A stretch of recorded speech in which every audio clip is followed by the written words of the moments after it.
छत्तीसगढ़ छत्तीसगढ़ हमारे देश का वो राज्य है जिसे अति नक्सलवादी क्षेत्र कहा जाता है। इसके कई जिले बहुत ज़्यादा गहराई तक नक्सल से प्रभावित हैं। आपको बता दें, इन्हीं नक्सलियों से मुकाबला करने के लिए हमारे अर्धसैनिक बलों की एक भारी मात्रा में इन क्षेत्रों में तैनाती की जाती है ताकि नक्सल को जड़ से खत्म किया जा सके। लेकिन पिछले कुछ दिनों से इन क्षेत्रों से ऐसी खबरें आ रही हैं जो कि दुख देने वाली हैं, पीड़ा देने वाली हैं। दरअसल पिछले कुछ दिनों से लगातार इन क्षेत्रों से खबरें आ रही हैं कि हमारे जो जवान अर्धसैनिक बल वहां पर तैनात हैं, उनमें आत्महत्या की घटनाएं बढ़ती जा रही हैं। और यही नहीं, ये घटनाएं लगातार तेजी से बढ़ रही हैं, जिससे कि अधिकारियों के माथे पर भी अब शिकन दिखाई देती है। आखिर ऐसा क्यों हो रहा है, इसका कोई ठोस कारण अभी तक पता नहीं लगाया जा सका है। आपको बता दें कि पिछले कुछ दिनों में लगभग दर्जन भर से ज्यादा जवानों ने आत्महत्या की है। आपको बता दें एक बार फिर से, छत्तीसगढ़ के कांकेर जिले में नक्सल मोर्चे पर तैनात एक जवान ने खुद को अपनी ही सर्विस राइफल से गोली मारकर अपनी जीवन लीला समाप्त कर ली है। जवान का नाम उज्जवल नंदी बताया जा रहा है, जो कि बीएसएफ के कामडेटा कैंप में पदस्थ थे। गुरुवार सुबह कैंप में गोली चलने की आवाज सुनते ही पूरे कैंप में हड़कंप मच गया।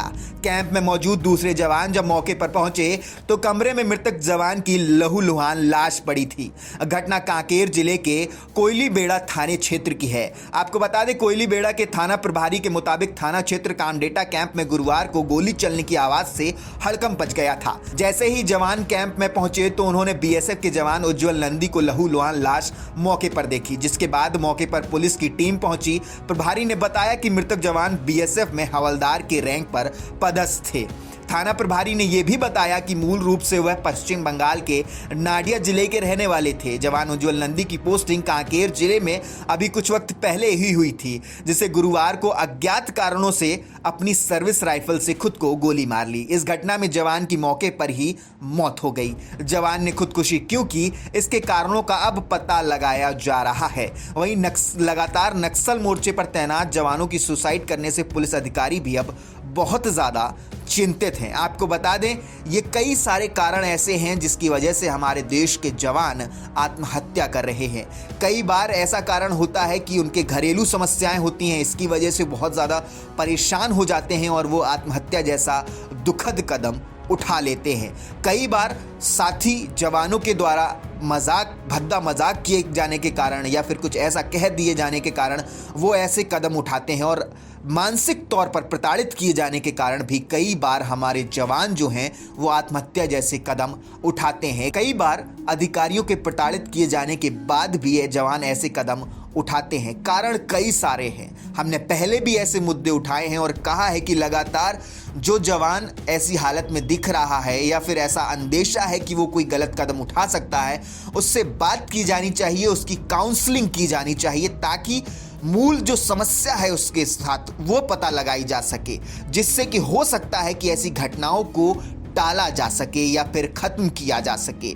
लगातार हम ये कह रहे हैं कि जवानों की काउंसलिंग हर दूसरे तीसरे महीने की जानी चाहिए और ये स्वतंत्र रूप से की जानी चाहिए। किसी अधिकारी के दबाव में आकर के ऐसी कार्रवाई नहीं की जानी चाहिए। ये जो भी काउंसलिंग की प्रक्रिया है वो एक स्वतंत्र बॉडी के द्वारा कराई जानी चाहिए, ताकि जवान खुल करके अपनी समस्याओं को रख सके।